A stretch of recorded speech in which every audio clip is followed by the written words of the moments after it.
Right, it is time for our 2019 Listish Film Chat video. Goodness. Hey everyone, it is Shannon, and I'm super excited to be here today and to share with you my most anticipated films of 2019. And I know that it is March, and not even the beginning of March. We're a fair way into March, but I didn't even come up with my film goals until sometime in February. So I thought, since one of my film goals was to create a most anticipated films of the year list, I thought, why not share my most anticipated films of the year list? Because why not? I thought it would be fun. I thought it would be also a great way to, sometimes when you say things out loud, it's more likely that you do them. And in this instance, that would be to watch said films. And I don't anticipate seeing all of these this year. Unfortunately, I can't get out to the theater as much as I used to. I really, if I work it, I usually get to about 4 movies a year. Sometimes 6. So I won't see all of these in the theater, but not all of these actually are theatrical releases. There are a couple that I included that are Netflix releases, because they're released and they have a release year and there's access to it. I'll put the Wikipedia link down below for the list of Netflix films. So I used that, and then I also think I just used tribute.ca, the coming soon. I went through those 2 lists and I picked out a bunch, and I am going to share them, and let's get this party started. Some of these I do not know a heck of a lot about the films, especially the ones that are further into the year, and I'm not a huge fan of spoilers, so I just don't need to know more than, hey, I am interested in that. So I will give context if I have context, but some of these I might not know more than, like, the title. We're going to start with the ones that don't have a release date. There's only 2. The first one is actually, I couldn't find a poster for it, and it is a combination of Henry the Fourth Part 1, Henry the Fourth Part 2, and Henry the Fifth, all by Shakespeare, but it is being created by Joel Edgerton and David Michôd, who were both... David Michôd directed Animal Kingdom. Joel Edgerton was in Animal Kingdom. This movie was so good. If you have not seen Animal Kingdom, watch Animal Kingdom. So there's actually a fair amount of crossover here between that movie and this one. And since it doesn't have a poster, let's just look at Animal Kingdom. So the movie is called The King. It's being adapted by those 3 Shakespeare plays, and it's going to focus on, I believe it's going to focus on Henry the Fifth. I'm not sure, because there's a character. It could be Henry V or it could be Henry IV. Henry V is being played by Timothy Chalamet, who was in Lady Bird. Joel Edgerton is going to play Falstaff, which I'm super excited about, because Falstaff is one of those characters that I feel like he's such a beloved character, and when I read the plays, I was kind of not sure why. When I watched the oh my gosh, the ones with... So the guy from Penny Dreadful plays Falstaff in the most recent, the Hollow Crown ones. I got it a little bit, but it's such a heartbreaking character. I find it hard to connect with that character, so I'm really looking forward to seeing Joel Edgerton's portrayal of him, because he's such a wonderful actor. It's also going to star Robert Pattinson, who will play the Dauphin, Ben Mendelsohn, who will play Henry IV, which is a great choice. He's a great actor. Sean Harris is also in it, and Lily Rose Depp will play Catherine. So I think that's going to be really interesting. I'm super excited about it. I don't know if it's going to be like a current day portrayal or a historical portrayal, or I have no idea. So anyway, I'm really looking forward to it, and that is The King. It's going to be an Australian, UK, US co-production, and it is supposed to come out this year on Netflix. It just had 2019 and no other details, so I'm going to be keeping my eye out for that, as well as the adaptation for All the Bright Places by Jennifer Niven. I read this last year and it slayed me. It slayed me. Like, I don't read a lot of contemporary and I don't connect with a ton of contemporary, but this one really got me. It is YA, contemporary, hard topics, and very emotional. I had the feels, and it was... I really enjoyed it. I really enjoyed it. So I'm looking forward to that. Again, no further release date other than 2019, and that it's being released by Netflix. So now we get into, I think there's one more Netflix. Yes. Okay, so I've actually seen a movie. Okay, I'm going to change, fingers. So I'm going to change that just so that hopefully it comes up. It didn't work. Okay, so anyway, Polar And this was a graphic novel adaptation also for Netflix, starring Mads Mikkelsen. It is extremely violent. I've already seen this. It came out in January, and I watched it right away. I actually reviewed it. So you can check that out. Wow, that's not really working. Is that working? Let's see if we can get a good angle.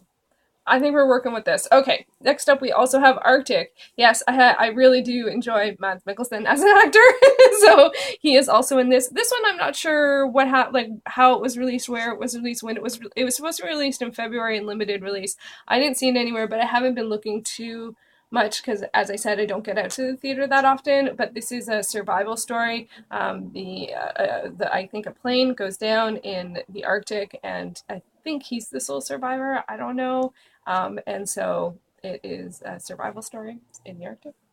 Next up, we have Captain Marvel. So now we get into the more popular, well-known titles.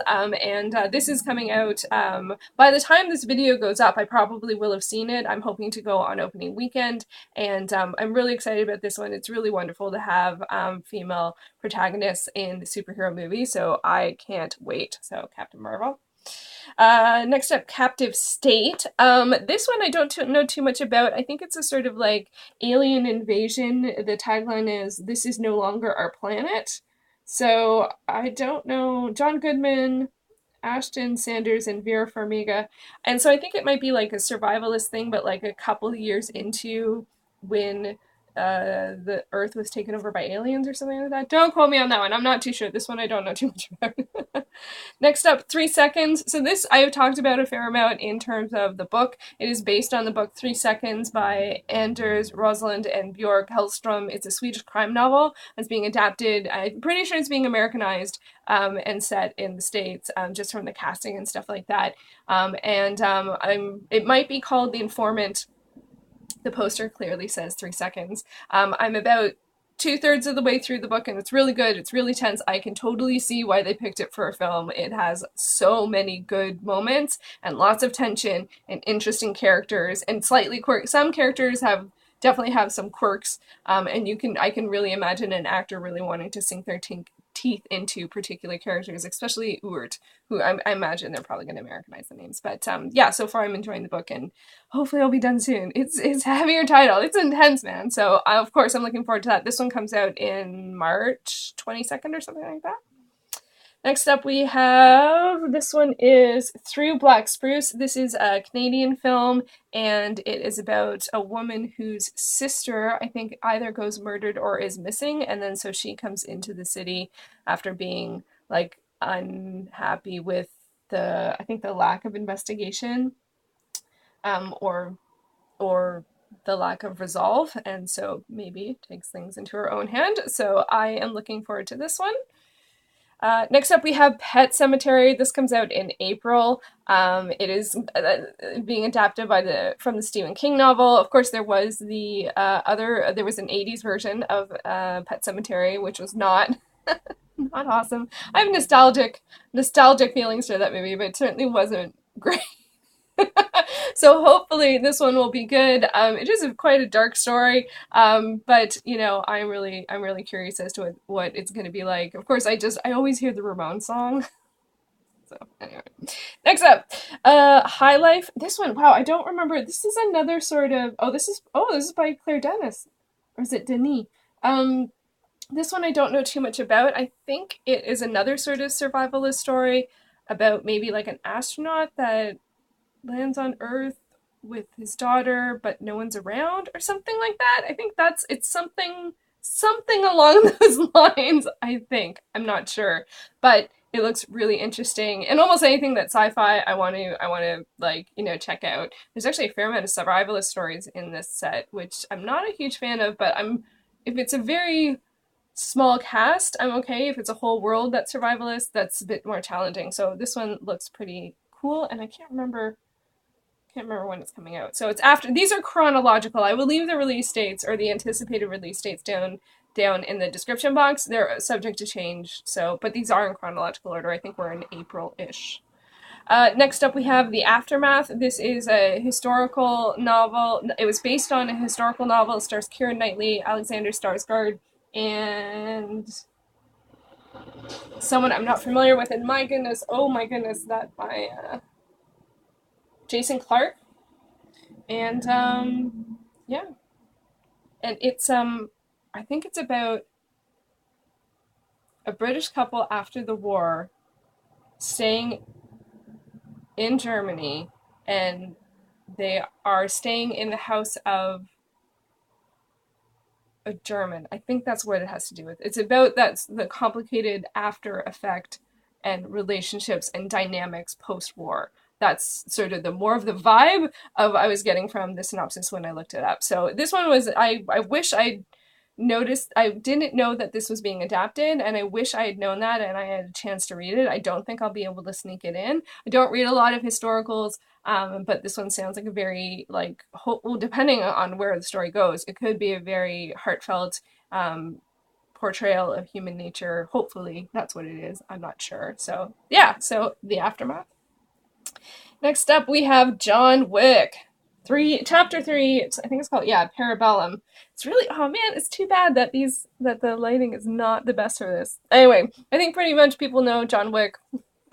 Keanu Reeves as a playing John Wick. They are intense action movies. I love the first one. I thought the second one was actually okay. It wasn't what I expected. It's one of those sometimes sequels when you really like the first one. Sometimes sequels have a lot to take on in terms of. I felt like it kind of changed the understanding of the world from the first film, and I'm not sure how I felt about that. But I did enjoy it. I still like the first one the best. I really like Keanu, especially as a like in action stuff, and so I'm definitely want to watch it. I don't know if I'll end up getting to see it in the theater. It was probably May 17th is the date on this poster, so I don't know if I'll get to see it in the theater. The other two I've watched on like on Netflix or rented or whatever. I can't remember. I think I bought one of them. I don't remember. Next up, okay, so there's going to be a Minecraft movie. This one I have like that is supposed to be coming out in the summer, but then like on IMDb it doesn't even have a date, so I'm not sure. But apparently there's going to be a Minecraft movie, and I think it's called Minecraft like the first movie or something like that. I don't know anything about it. I've never played Minecraft. I have the demo actually on the PS4, but I love watching video game to film adaptations. I don't know why. Even if I've never played the game, I just think it's really actually I think it's really interesting to see a video game world put on the big screen, and then especially like an added narrative. A lot of video games do have their own narrative, but then what if it's like this is about building worlds and building things and interacting with those things. So like what would a Minecraft movie look like? I am curious. I'm curious. So that's why I got that one. We also have X-Men Dark Phoenix. I don't know too much about this one. I really like the Dark Phoenix saga. I don't know if that's what they're following for the story, but I really love that section in the X-Men stories. And yeah, so I'm definitely going to watch it.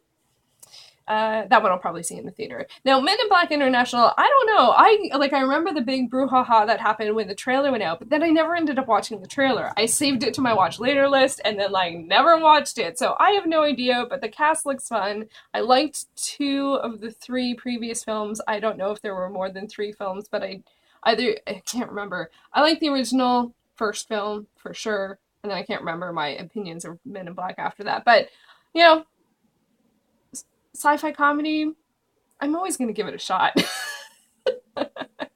Next up, we have Shaft. Oh my god, I did not know that there was going to be another Shaft movie. I love Shaft, especially the one from, I guess, the 2000s. The original, too, definitely holds charm, but I like the one from the 2000s a lot, even though it's very intense and very harsh, and it was really hard to see Christian Bale play the character that he plays in that, but he's a great actor.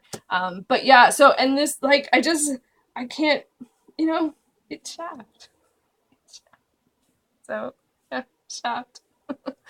And next, definitely, this is probably my second most anticipated film of the year, which is Fast and the Furious presents Hobbs and Shaw.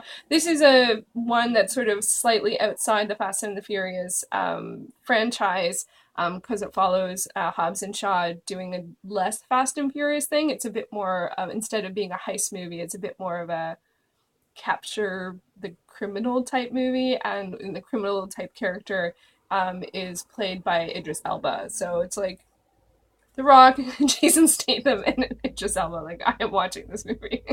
That one I'll probably see in the theater. I think it's unfortunately, it's in the summer, and I think it unfortunately comes out like right after my birthday instead of before my birthday, because it would be a great birthday movie. Next up, we have Artemis Fowl. I am so excited about this. This is based on the kids' novels. I don't know how many of the novels it's based on, if it's on the series or the first one or what they're doing. So obviously Disney is adapting it, and it's being directed by Kenneth Branagh. All of that is good. It's a sort of urban fantasy, kid evil genius, and there's fairies. Just, I can't wait. I can't wait. Next up we have, wow, what do we have? It, Chapter 2. Oh, they really, I didn't want to put a clown face. I didn't want to scare people away. So, It, Chapter 2, I think this one's in the fall. I did enjoy the first chapter.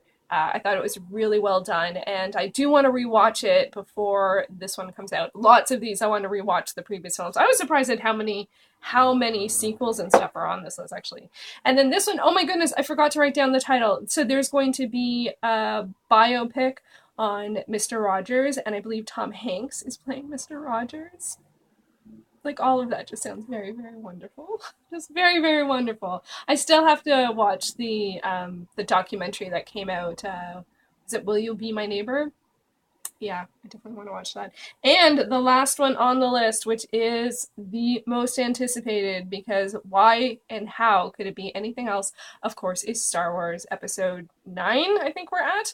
And I don't want to know anything about it. No spoilers. I'm definitely going to do a countdown to this. I gotta time that out, see how I can make that work. But this is coming out way, way, way at the end of the year, December, and I think it's sort of late December too, so, or late December as well. Not late in the day on December 2nd, no, that's not it. So Star Wars, of course, will always be the #1 choice for anything where Star Wars is choice, so it's gonna be Star Wars. So I think that's it. I think there's no more movies. I didn't even put a thing at the end. So there you go. There are my, I think it's 21 most anticipated films of this year. I was really surprised when I looked at these titles how many sequels there are on the titles, how many, like, and also that they're mostly really popular films, which I had a complicated reaction to, because, like, of course, if you're going to hear about something that's not coming out for like 9 or 10 months, of course it's going to be a popular title. You don't hear about independent releases that are coming down the pipe that far down the pipe. But yeah, so, but it was a little sad, but it makes sense. I haven't been as involved or as been keeping track in the filmish things out there, so it makes sense that I didn't know as many other titles that aren't on other lists, and stuff like that, but it was a little sad. So all of that being said, I would love to hear what your most anticipated films of this year are, if they are any of these titles, or if there are any other, like, more independent titles or anything. I'm just curious to hear what people are looking forward to this year. And these are all the release dates I have are for Canadian release dates, and I know that that changes a little bit, but most of these are pretty popular, and most of them, I still think most really big films come out within a week or two, whether it's in North America or across the pond. I think we generally do, or it just doesn't come out. So, unfortunately, I hate when that happens. Sometimes it's like, yeah, you get more popular films and then other stuff, you know. But I included some Netflix films, which I was surprised at, but there were some ones I was really looking forward to. And yeah, and I don't know if I'll end up seeing all of these I certainly won't see all of these in the theater, but doing a list like this I find really helpful, especially for stuff that comes out earlier in the year, because then once the summer hits or the fall hits, then I have a list to look back to for things that are now going to be popping up on Netflix, or available for rental, or available to purchase. I can be like, yeah, I was really excited about that. I really want to see that's one of the movies I'm keeping my eye on this year. So I think doing lists like this is fun, and so hopefully it will help to, like, you know, get me out there to see more movies, or see them in a more timely manner, as opposed to, like, you know, rush to see things like when it's like leaving Netflix in, you know, 3 days, which is often now when I end up watching stuff, but I guess that's good too. So anyway, those are my most anticipated films of 2019. A list will be down below with all of the release dates, as well as the 2 references that I use, which was the Wikipedia page for Netflix as well as Tribute. And yeah, let me know what you are looking forward to, and if any of these are new to you, I'd love to hear that as well. And yeah, so we'll talk more film in another video. Thanks so much for watching.